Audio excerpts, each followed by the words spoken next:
would say water it, because that's what the whole process is. When you giving it attention, you watering it, you're giving good vibrations.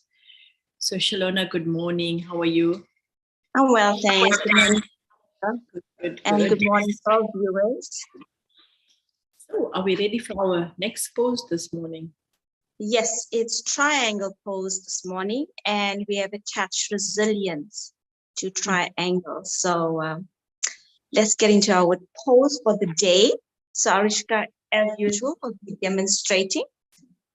So Arishka, take your feet just slightly wide. Shalona, we've just made Shalona, we made Arushka just into a little model. She's a living person. Hello, Arushka, how are you? Good, thank you. Okay, so Arushka, take your feet wider, just wider than hip distance, so not too wide. That's perfect. I'll turn the right foot out completely, the back foot at a slight angle. That's it. Take your hands to the side and hinge it from the waist. Reach for your shin. That's it. And the other hand up, keeping the gaze on the thumb. Now, in that position, try and take the shoulder blades in, opening up the chest. So in this position, if you have any discomfort in the neck area, you can look straight ahead. And try and keep the front knee soft.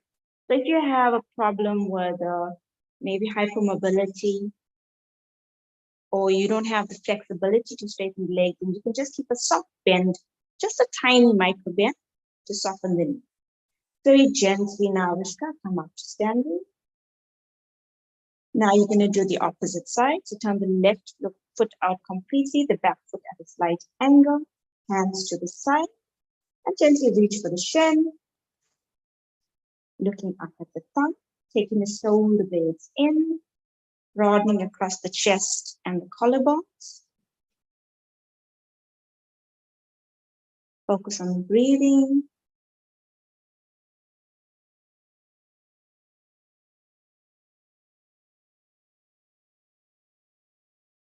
That's it, and very gently come up to stand. Walk the feet in. Thank you. So that was triangle pose for today. So the Sanskrit name for triangle pose is Trikonasana. Trikon means three, and kona or kon means angle. And that's how we get Trikonasana. And asana obviously means a seat or a pose. So firstly, resilience is the capacity to recover quickly from a challenging or a difficult situation. And in triangle pose, we're focusing on the 3 points and the physical structure of a triangle. And when you're in triangle pose, you are trying to get that triangular, that triangle. So the 3 points, or the number 3, has appeared in fairy tales, has appeared in various religions as well. So it seems to be a very powerful or a very popular number. So in fairy tales, we got Aladdin with his 3 wishes. We've got 3 bears, the 3 pigs. And then in religion, in both Hinduism and in Christianity, we have the Trinity. In Christianity, it is the Father, the Son, and the Holy Spirit. And in Hinduism, we have Brahma, Vishnu, and Shiva. So in Christianity, often when they look at a triangle within a marriage, it is the base of the triangle, the 2 corners of the triangle is the spouses, the husband and the wife, and the top where the 2 points meet is God or divinity. So the theory behind that is that within a marriage, if you place God in the center, or you place the divine in the center, then you would have a blessed marriage because everything is God orientated. So in Hinduism, we also have the Trinity. Brahma, Vishnu, and Lord Shiva. And the story behind Trikon Asana, the mythology, is very interesting. So there was this demon named Mahish Asura. So he was creating havoc or wreaking havoc, and so the Trinity comes to the rescue, and they create a warrior named Mahamaya. So the name itself is not a coincidence, because Maha means great and Maya means illusion. So they create Mahamaya, and she rides a lion, and so she enters this battlefield. I'm not very good at storytelling, so just go with it. So anyway, she enters this battlefield, and I'm not sure whether the lion or Mahamaya bites the demon on the chest. And once she has him down, she beheads him. So the lesson behind that, or what we gather from the story, is that the demon is our mind, which constantly leads us astray. Mahamaya allows us to see, or helps us see through the illusions of this world and our minds, and keeps us in touch with our true nature. So that is what I gather from that story. And then the triangle, like I mentioned, the 3 points, is symbolic of so many things. And the other thing that it's symbolic of is the body, the mind, and the soul. And it also represents the past, the present, and the future. So the back foot is the past. And the back foot sort of gives you that stability or that grounding to reach for the present and the future. The present is represented by the hips, or the placement of the hips. And the future is the front foot and the hand extending forward. So in order for us to move to the future, we really have to embrace the past and the present. And we need resilience now to embrace. That's how resilience comes into play, because it is resilience through the past and through the present challenges that we face that will lead us to a brighter future. So that's my take on triangle pose. Okay, thanks, Salona.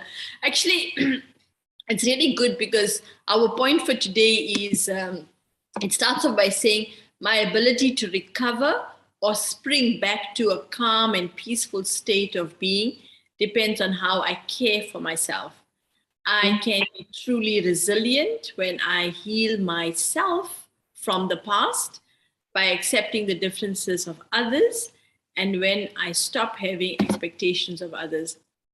I'm glad that we had this chat yesterday, and when you said that you're not reading these points until we finish with them in the morning. So it's good to see that there's such a lovely correlation. And, you know, one of the things about resilience is on a spiritual level that when we hurt a lot and there's pain, then we walk around a little bit wounded, and then that's when we become victims.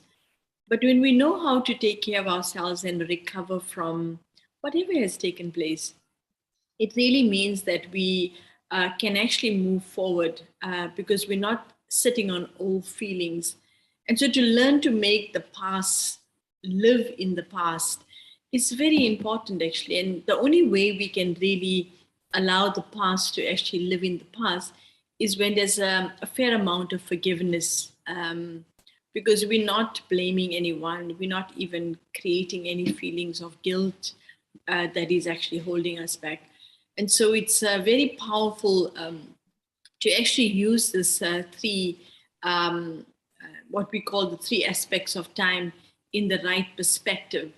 And we can even just think about it like this, that our past, which is our history, is a stepping stone.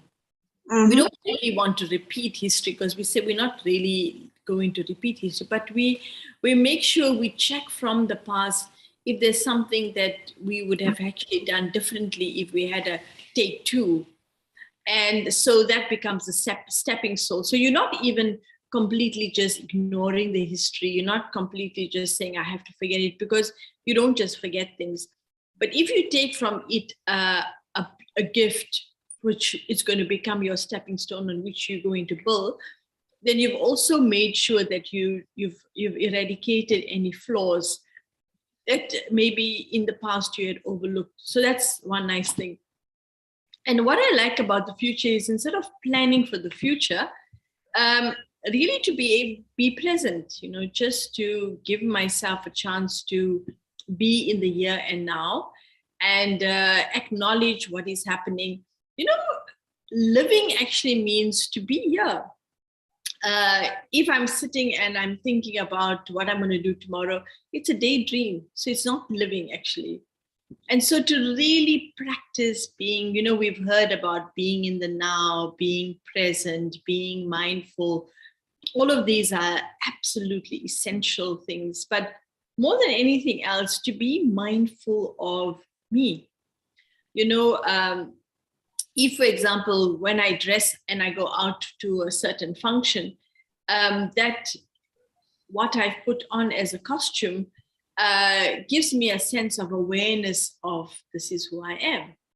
And that again is a very limited perception, because, it's just a costume. But what I'm wearing is my original qualities of being a very peaceful, loving being, of being pure, being happy, being full of wisdom and power. And these actually are our core qualities. And I think you know this as well, is that when our core is very strong, then even if somebody falls, they don't injure their body too much, because their core can actually, safeguard them in any situation that they are in.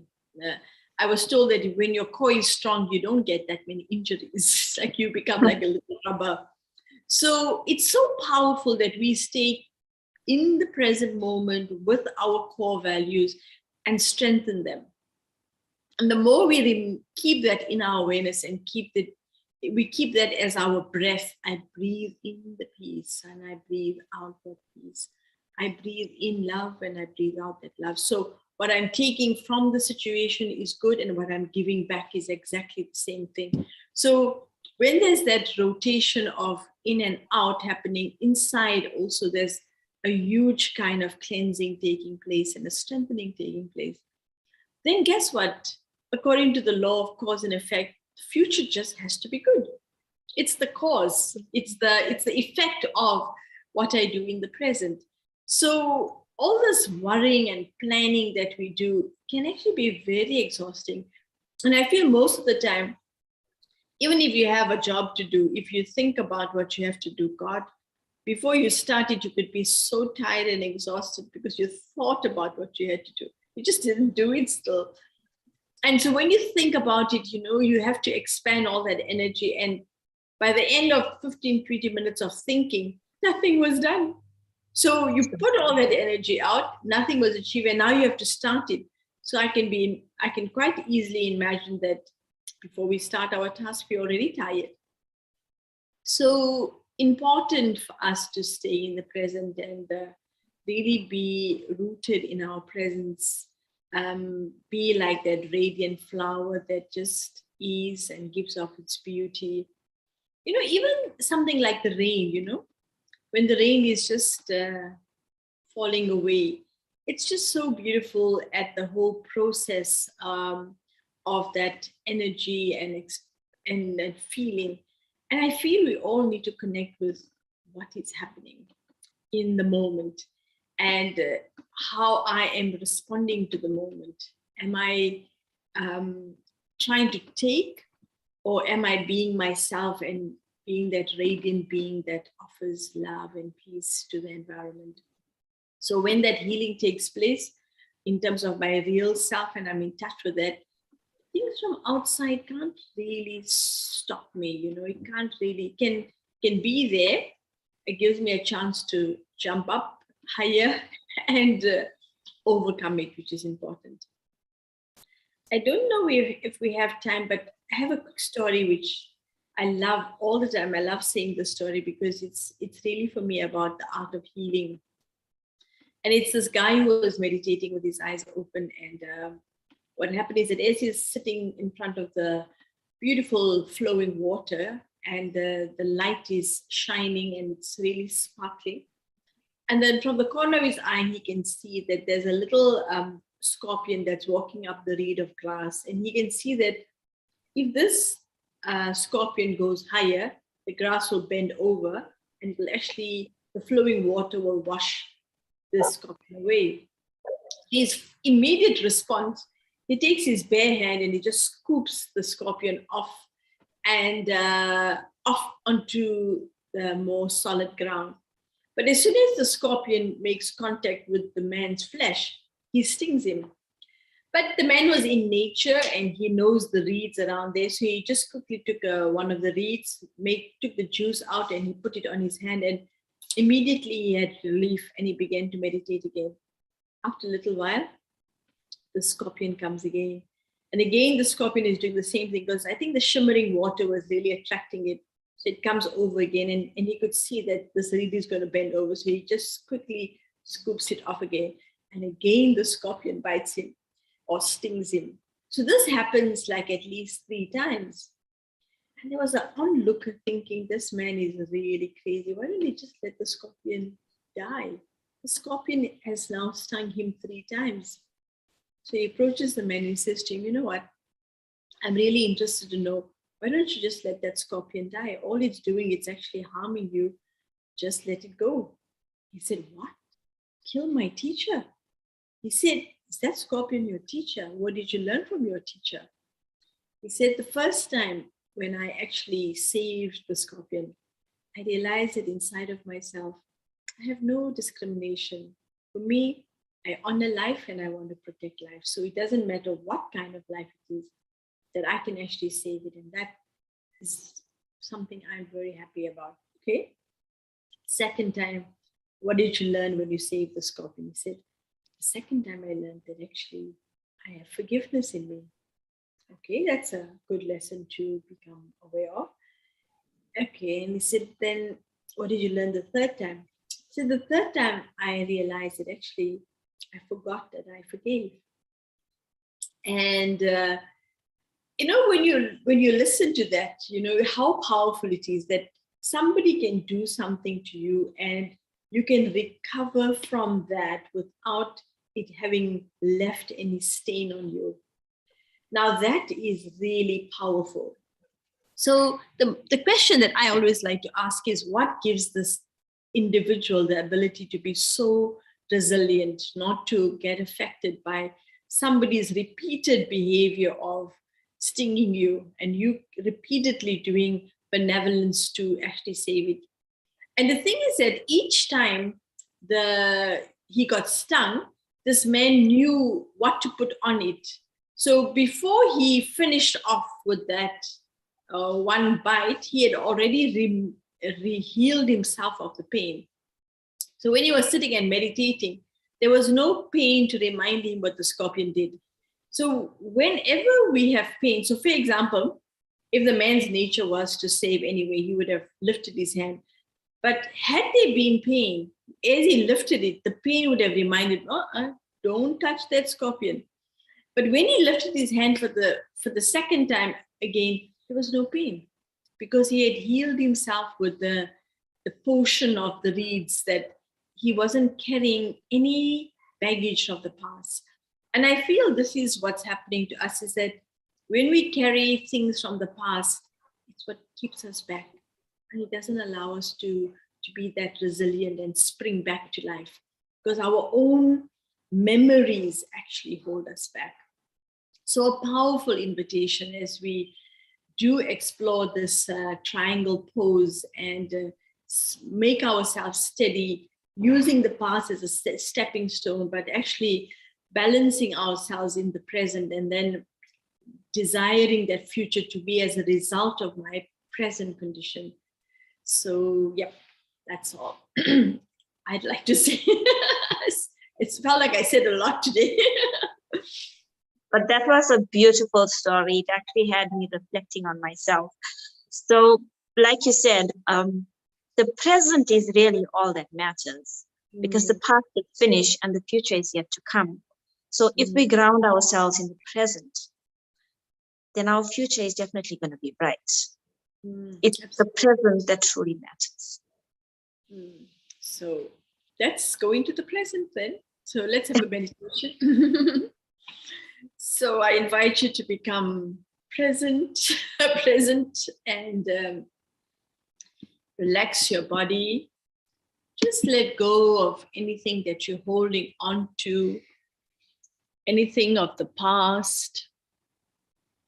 If there's anything that you feel that you're carrying, just for a moment, look at it and ask yourself, is it worth it to hold on? And remembering something, that if my fist is holding on to a handful of chickpeas or peanuts, my hand is not available to accept or take anything new. So check, what am I holding in the deep recesses of my mind? What feelings of hurt or rejection am I holding in the cavities of my heart?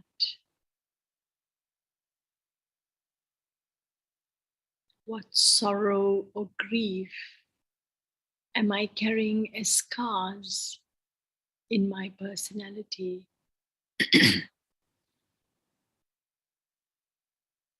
And if any of these exist, put it all out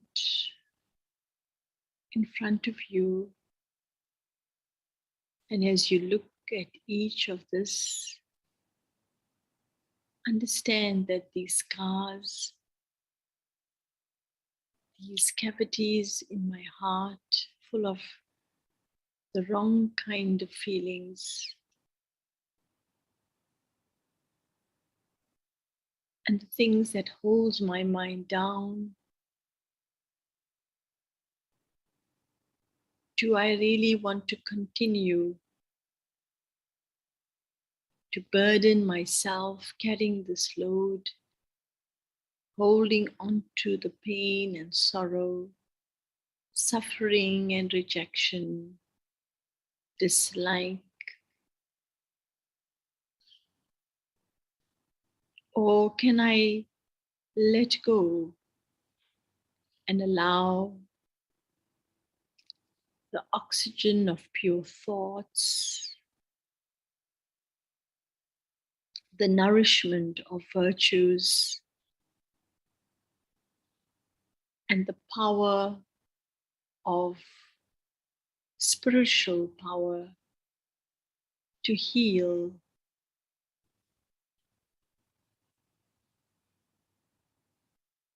It is in my hands, within my control. I have the power to release them.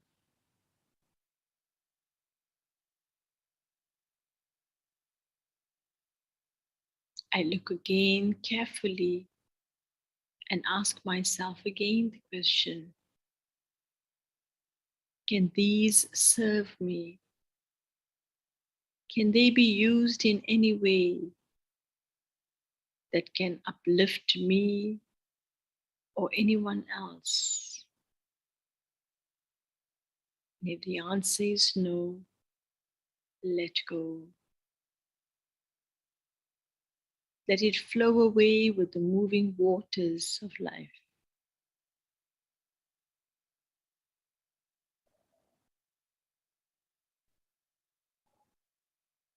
And for the last time, I check again and see if anything is still left behind. And I ask myself the question, how has this served me? What is the reason that I hold on to it? Is there some benefit that I have gained?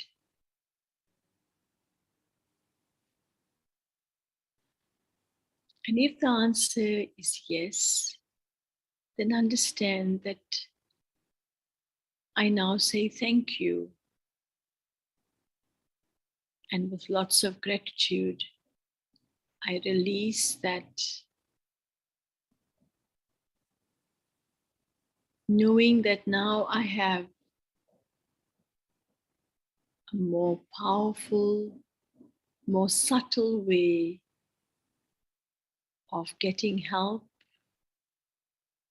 of getting the support I need, and that I no longer need to take support that will burden me,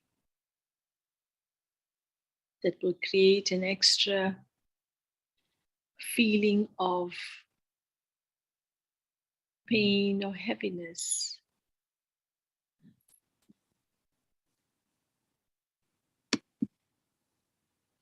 As I let go, I find myself completely light and free, and I fly into a consciousness of peace, love, happiness. My mind is completely still, just present in the now, an observer to what is happening, but completely free of absorbing any of those.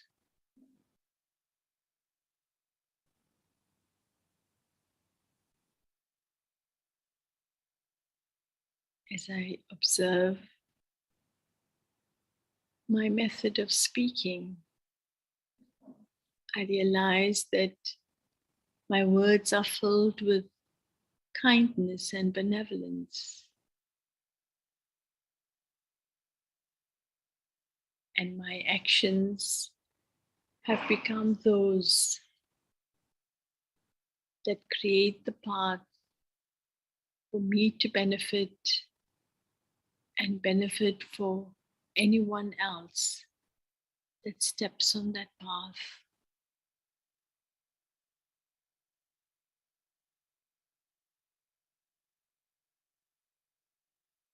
I am in touch with my own inner strength. I am connected to the truth of my own being, and I become aware that I, this living being, is completely free. There is nothing that can hold me back. I am that pure, peaceful, happy, loving, wise, and powerful soul. And it is I, this living soul, that allows the expansion of the body to take place. It is I, the soul, that gives this body expression.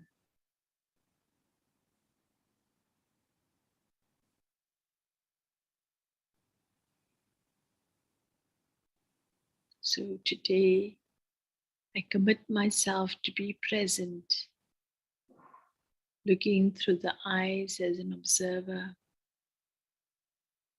talking with great respect and love to all of creation.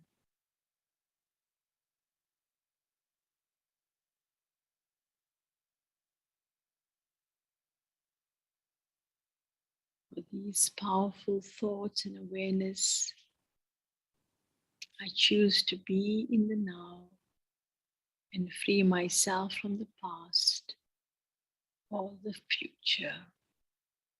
Om Shanti.